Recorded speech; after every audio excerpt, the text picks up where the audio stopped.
So we got a tip from Korka Dorogha that says, Yeehaw! Thank you very much for the tip, my dude.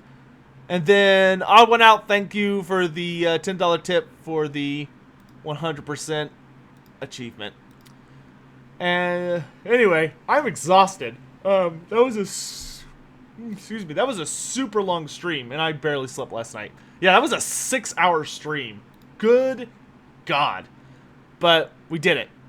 So, thanks to everyone who came by. Really, really appreciate everyone watching. And, you know, also big thanks to anyone who subbed on Twitch or membered on YouTube or tipped today. Really, really appreciate all that. And, yeah, I'll see you guys next time. I would say in the future, our next live stream is almost assuredly going to be Warhammer Online Age of Reckoning. We might stream tonight. I don't know. We'll see what happens. But, so sorry. Man, I'm exhausted. Getting Higgy with it. Thanks so much for using your Twitch Prime here. Twitch. Yes, that's correct. Subbing with your Twitch Prime here. Enjoy the emotes. Thank you very much. Anyway, I'm out, guys. Thanks for watching, and I'll see you later. Bye.